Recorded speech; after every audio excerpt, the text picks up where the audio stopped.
Going to get this over to Terry and let Terry handle the program today. Good afternoon. So we're blessed today. Have a lot of some great visitors today, and as noted, of course, we all know this is the important day, 75th anniversary of D-Day. A little bit of context that I want to do before I turn it over to these elite gentlemen that are going to speak with us today and answer some questions for you. But you know, it's easy to view the United States through the lens of where we're at right now. I think it's always been that way. But let me take you back to before World War II. Can't hear you very good. Let me take you back to, this better? Good job, thank you. Let me take you back to 1940 and a time where the United States was as an isolationist country. We didn't really want to, we had been in World War I for briefly, 18 months or whatever. We didn't like it, we weren't good at it. We provided people, armaments, we helped swing the war in the right direction, obviously, but we weren't ready for another war, and we were coming out of a depression. Unemployment was still high. We weren't very armed very well in 1940. We had the 19th largest military on the planet. We were a little bit, our military size was actually smaller than Portugal, a little less than Belgium's. We had a cavalry with horses in it still. We had 75,000 mules to pull wagons that you couldn't really export those to Europe very well. We had some tanks, but we were in the process of building tanks as we needed them. Hey, we need another tank. We have appropriations for another tank. So they really weren't mass produced. So they would build a tank, and then the previous tank parts really didn't fit with the previous tank part before that necessarily. We had a great Navy though, which was good.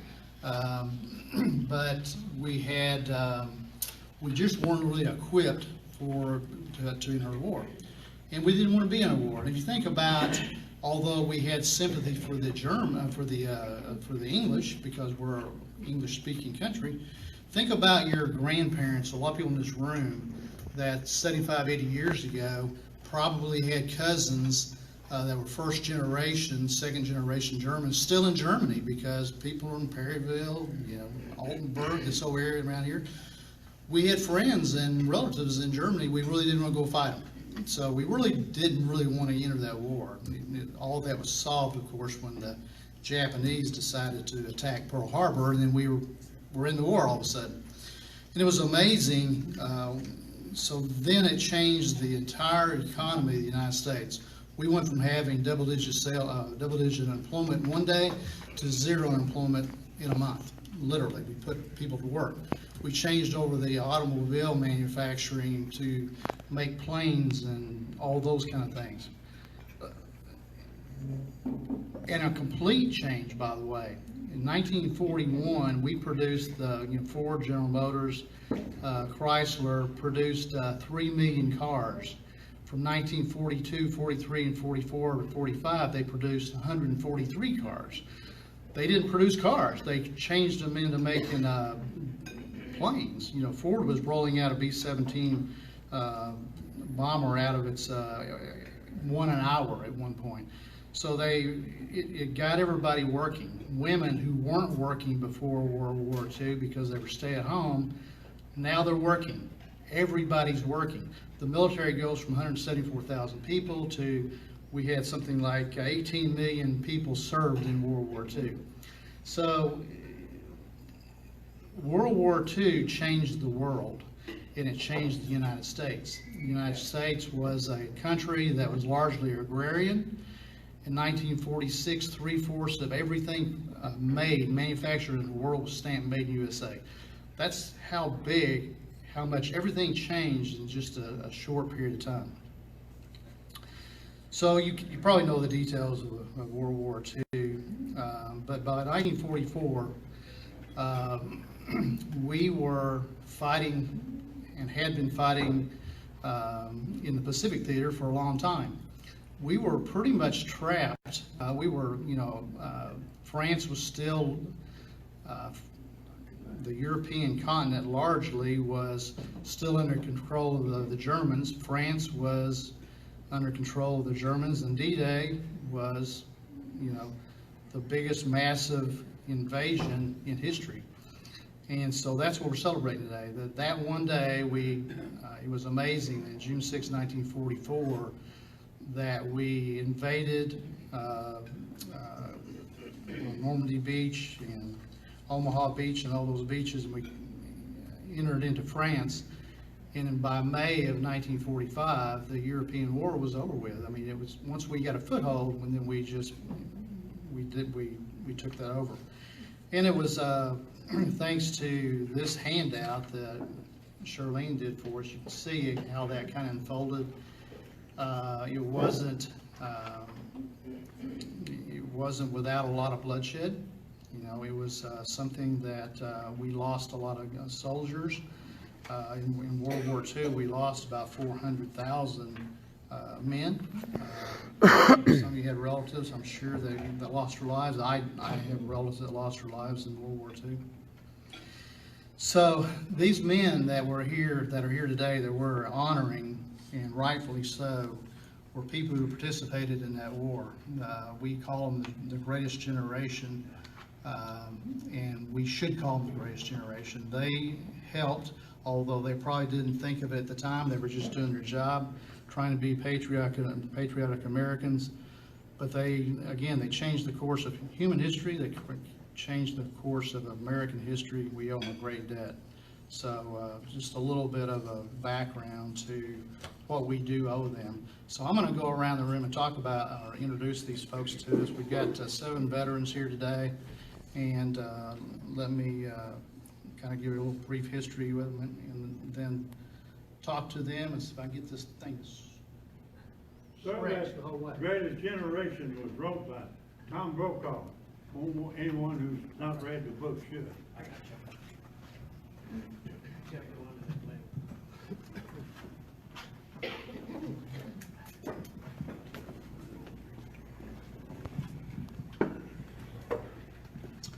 So this is Ben Howard. Ben was in France and Germany. He was in the Army. And Ben, do you have any recollections or things that you remember about your service that you'd like to share with us? Not really.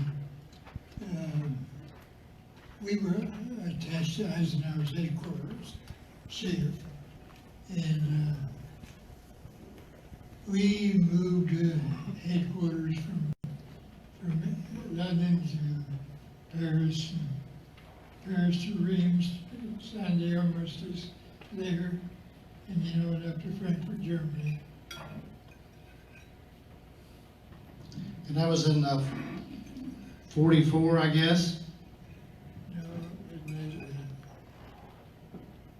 I don't remember dates. Okay.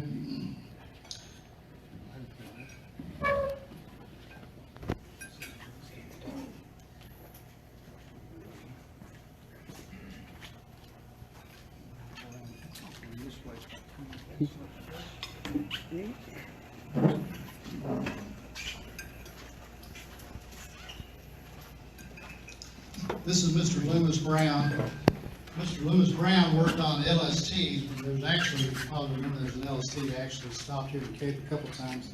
Some of you may have actually toured that. And Loomis, where were you at in World War II? South Pacific, around Guadalcanal, the Hebrides chain, and all those. Hebrides had a lot of different little miles. And first, when I went over to Guadalcanal, I was on a small ship called a YP, Yard Patrol. We'd go out and look for floating mines. And then later I was transferred to an LST, but mine was a repair ship. We rebuilt engines, did underwater welding and all that good stuff.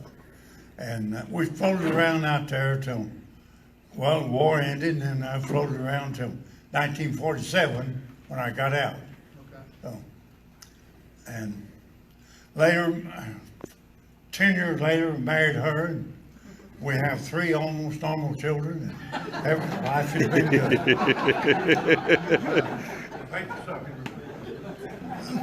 Mr. Heyer was telling me too that he was actually took an LST when he landed in, I think when he went over to Belgium, he was on the LST. I told him you probably one that kept it going for him. LST stands for Landing Ship Troop. So were you in the Seabees, Mr. Brown? Oh, No. I'm regular Navy. Regular Navy. 1943 till 47. Okay. Farragut, Idaho. Boot training. I want to change that. I'll let you consider wrong. I was Army man. I was an Army man. Yeah. I thought he said Navy. He was Navy. But I was an Army.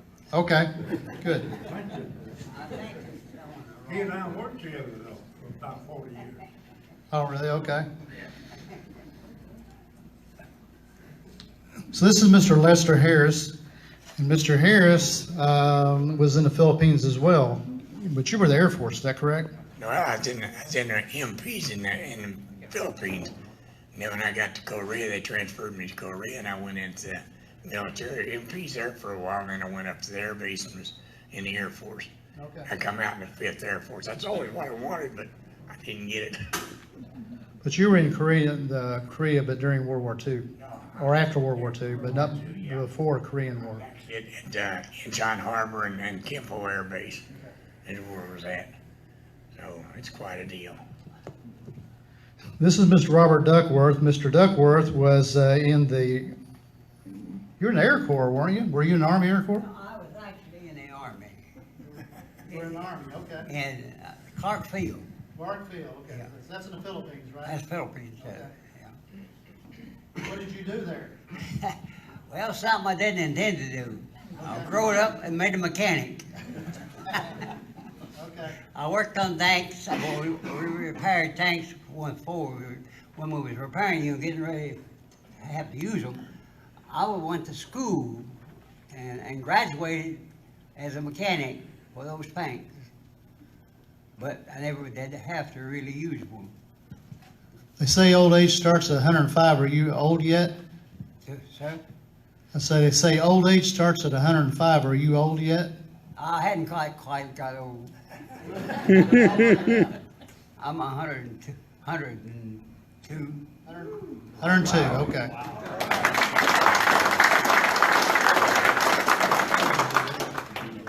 If he's 102 now, how old was he whenever he was in the Army? He was older. Well, 27 in 1945, I guess.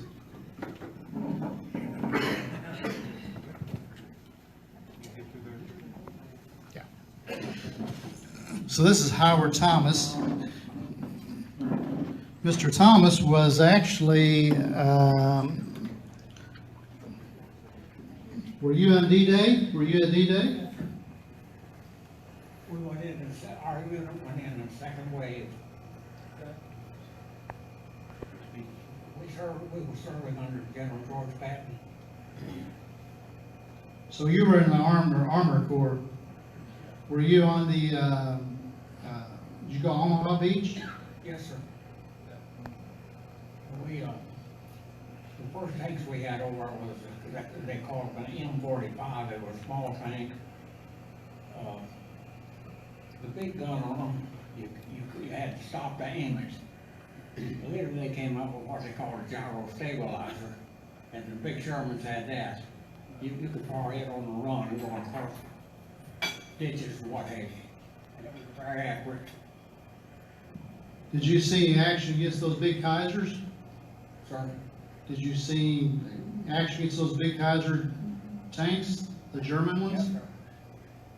They were quite a machine. They sure were. That's what we based our Abram tanks today on, those old Kaisers, didn't we? I think so. Was that a pretty, did you know you guys were making history on that D-Day? Well, we didn't know really what was going on. And they used code names, codenamed that operation, as I understand it, it was in planning for over 2 years. And it was codenamed Overlord.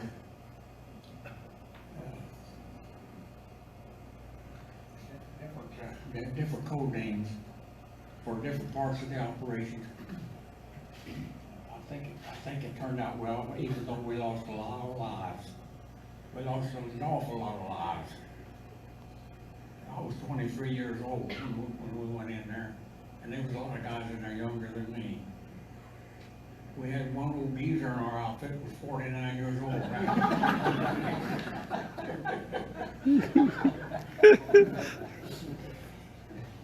He didn't hold you back though, did he?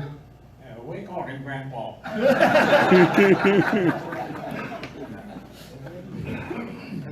I think D-Day was actually maybe one of the worst kept secrets of the war. The timing was a big secret, but I was reading in the paper, you guys ever watch that, ever read that 75 years ago today? I think back on April 15th, they were talking about in the paper, which would have been a couple months before D-Day, they were talking about the upcoming D-Day invasion, but we were coming. Everybody in the plant knew we were going, but we just didn't know. We weren't going to divulge when and where. This is Mr. John Dragoni. John's actually a Rotarian. Aren't you a Rotarian, John? You're part of the downtown club, right?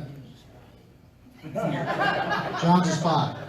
John's been in our club many times. John was in the, and this is Ken Bender too. Ken's spoke to our club before.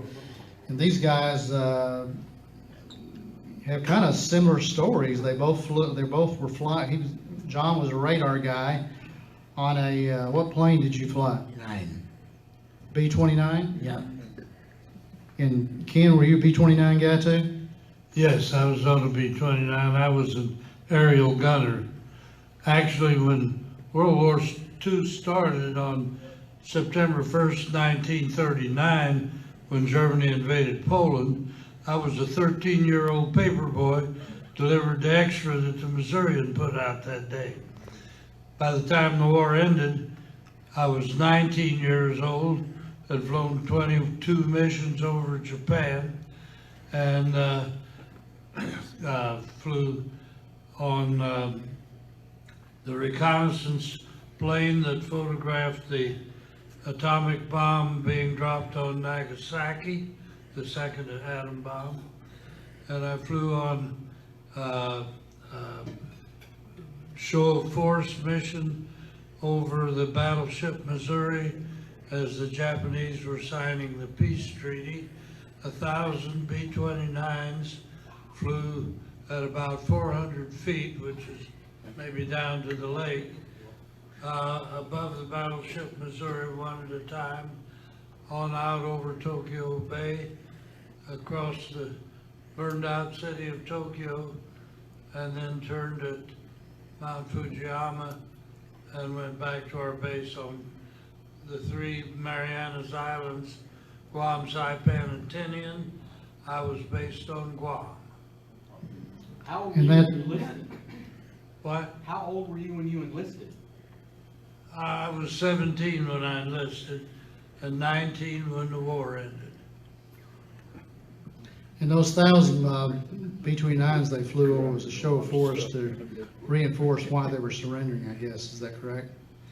Yeah, well, it was, I think, intended to show the Japanese that the war was over and they had no chance whatsoever.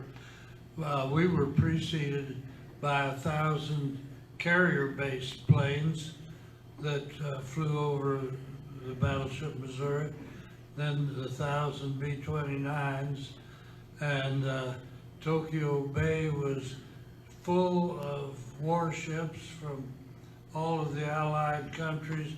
Anything that could possibly get there, they crammed into the bay to show the Japanese how powerful we really were. And they actually, nobody had, I think, been on shore in Japan yet at that day, and they didn't want any trouble from civilians or anybody else. Actually, the last mission that I was on, it was dropping supplies to our prisoners of war in prisoner of war camp outside of Osaka, Japan.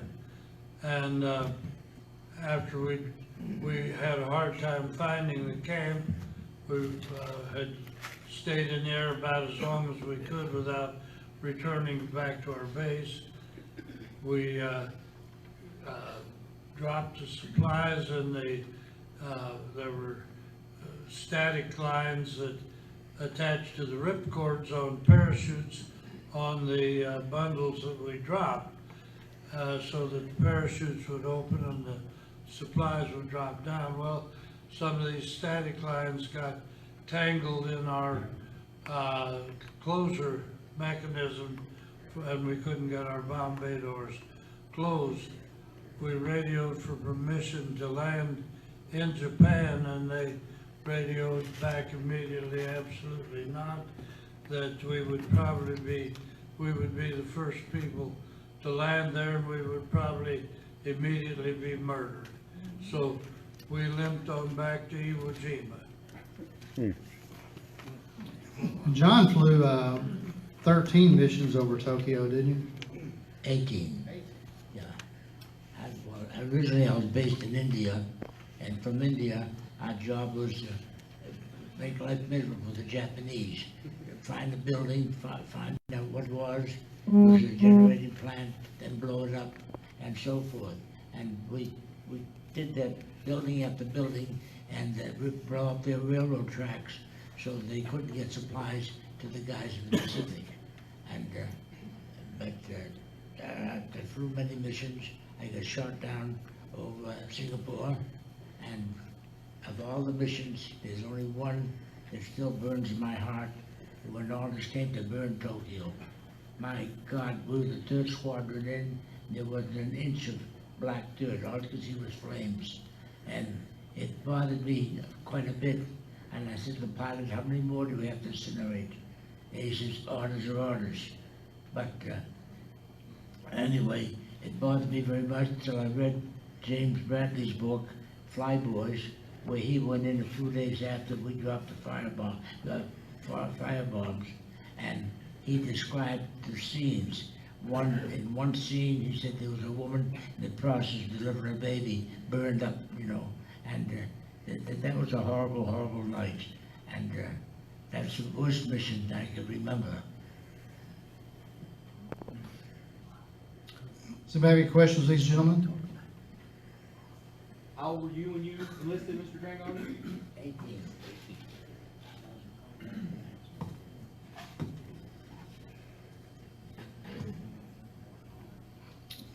Yeah, John he couldn't keep a job in the military. They kept training him, he kept moving around, didn't you? Well, I enlisted as a cadet. The Army Air Corps had a deal then, so I joined as a cadet, and after basic training, they put me in Davidson College in North Carolina. My God, in high school, I had a hell of a time trying to understand algebra. Now I'm doing logarithms, calculus, sines, and cosines, and I did it. And anyway, we went to school 4 days a week. On the fifth day, we went to an airport in Charlotte, and they taught us how to fly. And I adapted pretty well to it. And my instructor, I don't think was very nice to me. He reported that I'd make an excellent pilot, but I didn't look both ways before I made a turn. And then I finished the course. They gave us a big graduation dinner, and after the dinner at 2 o'clock in the morning at Davidson College, they blew the fire alarm, and they reported immediately to the gymnasium. So, all together, we went to the gymnasium, and they said, "Gentlemen, we don't need any more pilots." And there was good reasons for it, but anyway, they said, "You're all going to go to gunnery school." Man, that was a sad night. So we went to gunnery school in Fort Myers, Florida. I did everything they told me to do, fired and mastered every gun except the Thompson submachine gun. God, I couldn't get that thing to hold down. Anyway, I graduated gunnery school, and the commanding officer sent for me. He says, "You're overqualified to be a gunner. There's a new plane, I don't know much about it, it's called a B-29. They need big men, so report to Pio, Texas, take a 14-day delayed route." Fine. Anybody here ever been to Pio, Texas? Well, it's not the end of the world, but you can see it from there. Man, what a godforsaken place. And I heard Gene Autry sing along about the tumbling tumbleweed. That stuff is a killer. My God, when it comes across the plane, it hits another one, breaks off, and they get as big as an automobile, and they still go. Anyway, and down in Fort Myers, down in Pio, Texas, when I arrived, I said, "What am I going to do here?" They said, "We're going to teach you how to bomb and navigate by means of radar." Any questions? Yeah, what the hell is radar? I had no idea what they talked about. So anyway, they taught me radar. So I learned to be a gunner in a B-17. I learned bombing and navigating in a B-24, and finally ended up in a B-29. You know, and it was quite an experience. Yeah.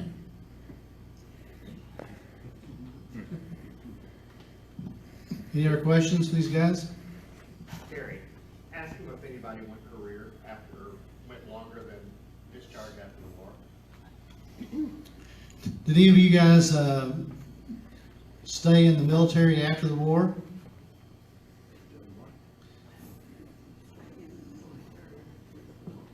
I got out in January of 47.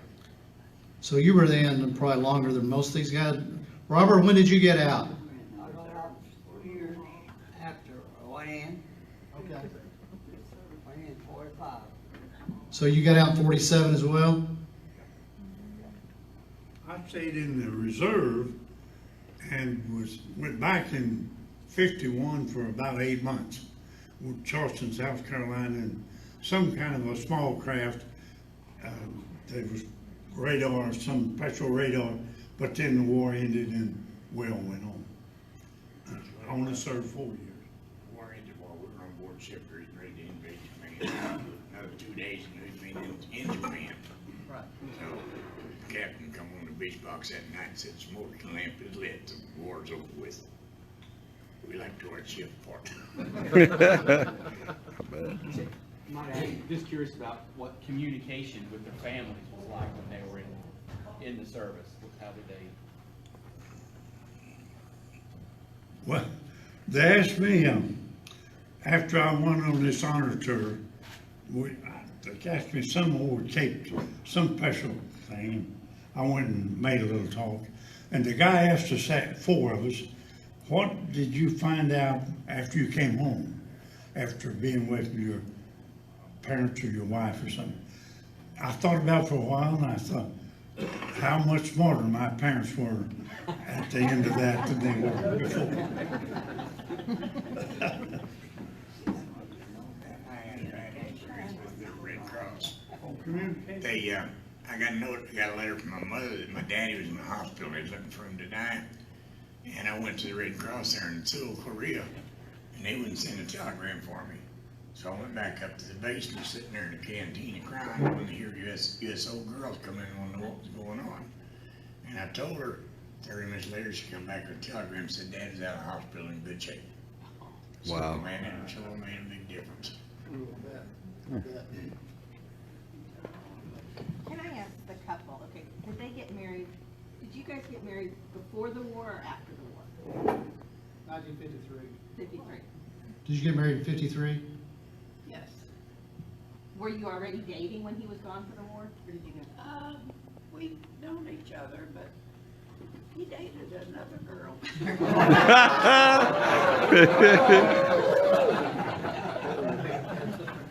But he married the right one, huh? He got smarter while he was away at war too.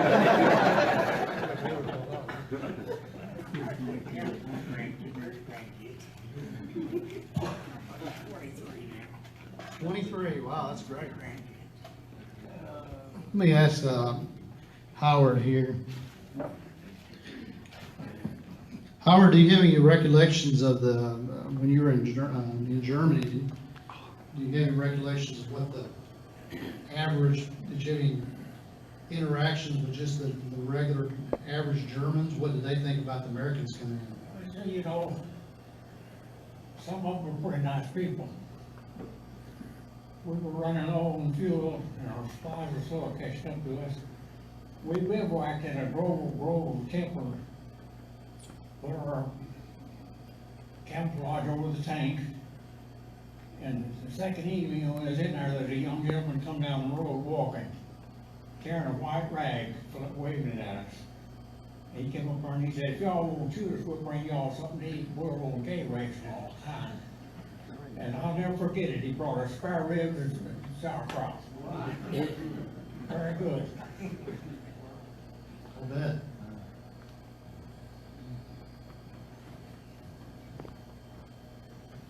Sir,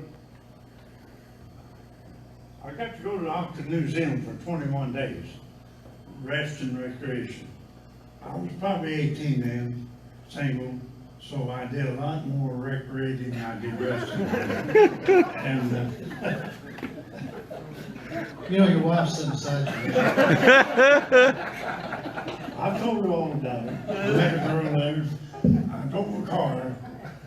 They had a Renault Dolphin car, and they burned stoker coal. And we go with family. She wouldn't have enough. The girl I met wouldn't have nothing to do with it. I met her family, so I went to her family and ate dinner that night. We took the family car to go to the movie. She said, we gotta put fuel in it. Go around behind the house and there was a little thing of stoker coal. And she said, put it in the trunk. And those cars, I verified this, I'm not lying. They burned that coal and the gas from that coal got in the mixing chamber and powered the automobile. That was in New Zealand? New Zealand, Auckland, New Zealand. 21 days, we didn't have to return to the ship and we were just free on our own. Found a girlfriend in New Zealand.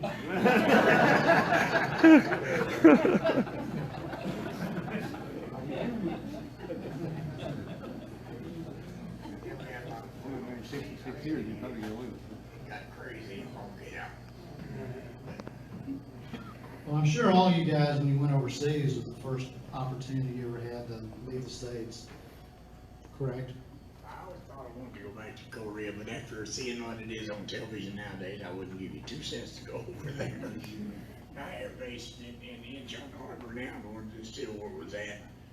So there's no way I want to go back over there. I would like to go back to the Hebrides. Bob Hope came over there one time, Francis Langford and Jerry Cologne, that old guy with the big eyes. And anyway, there was a coconut tree that kind of leaned out. I climbed up in this coconut tree to see him, and I carved my initials in that tree. So if I ever get back to the Hebrides chain, I'll look for that. And Bob Hope said, you guys don't know how lucky you are to be here. Said back home there's 10 women for every man, and you don't have to put up with that. he said it got so rough coming over there that his automatic pilot bailed out. He was a great entertainer.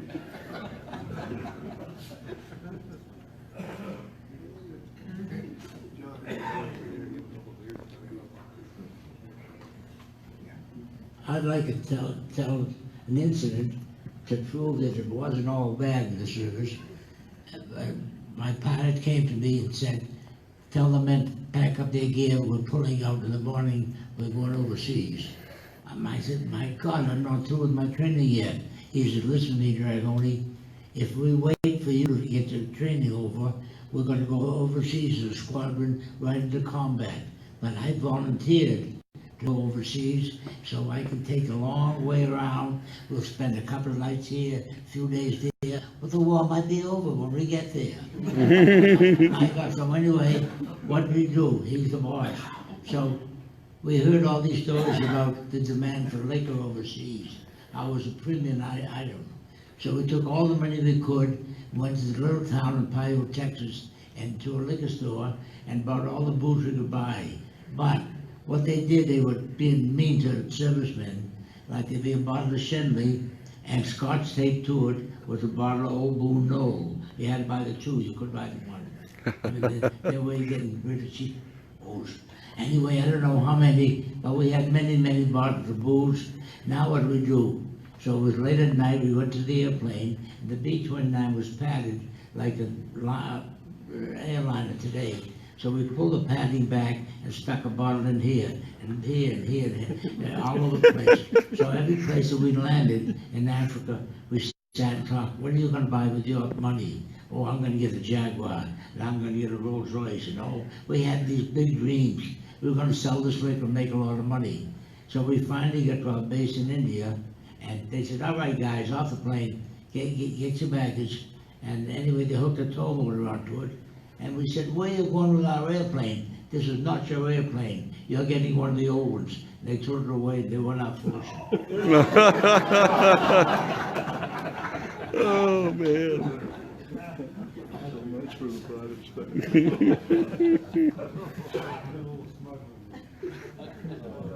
Best laid plans.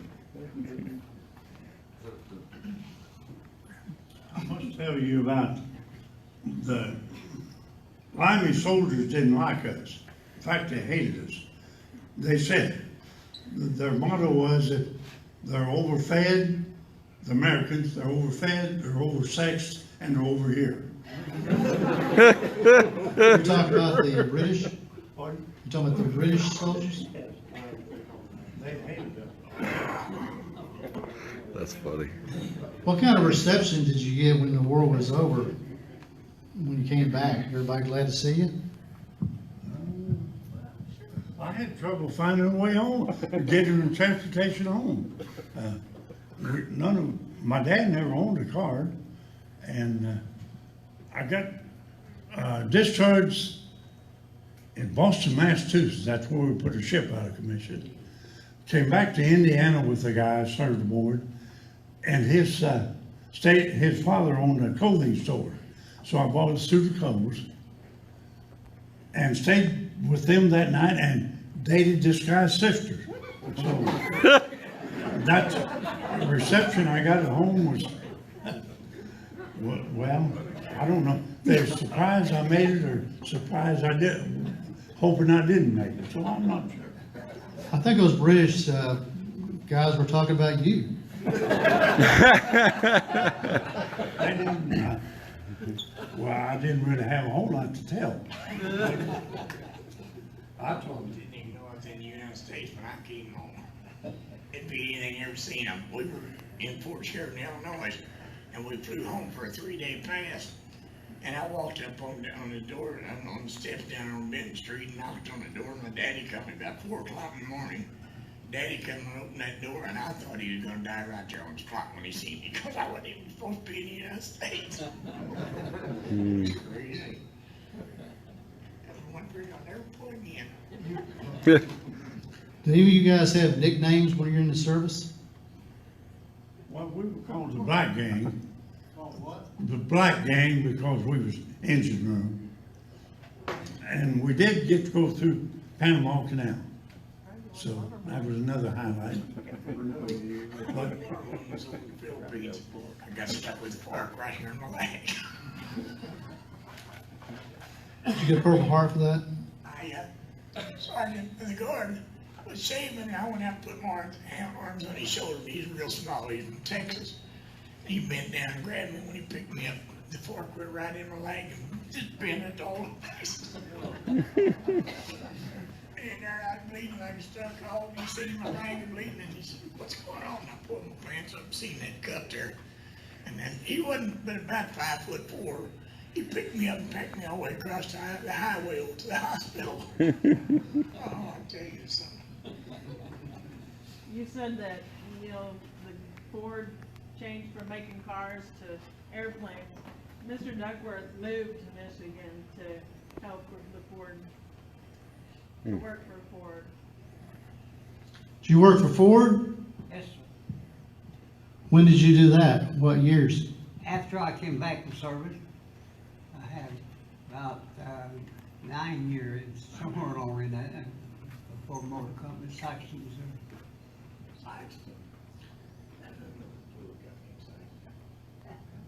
found out.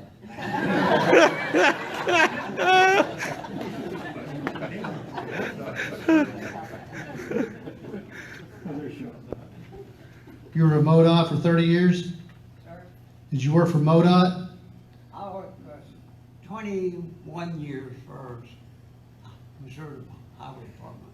My last 21 years I worked for the Highway Department as a mechanic. Okay. Greasy fellow.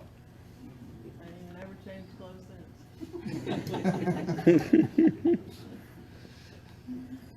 Scott, I think we're about done. Let's give these guys a round of applause.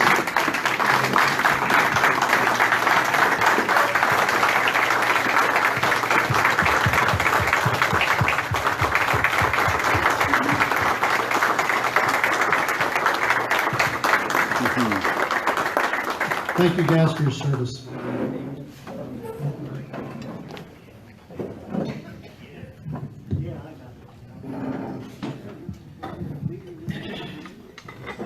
By the way, I've been declared legally blind.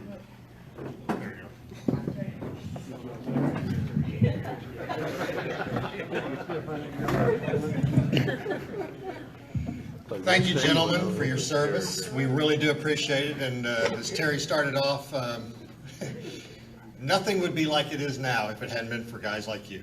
So we really do thank you. And it's quite a privilege for us to have you here today. We thank you for spending your lunch with us.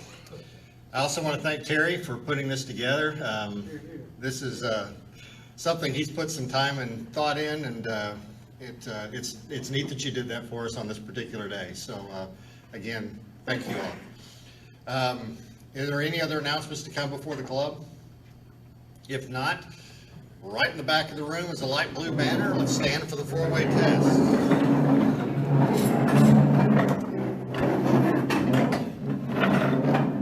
Of all the things we think, say, or do, Is it the truth? Is it fair to all concerned? Will it bring good will and friendship?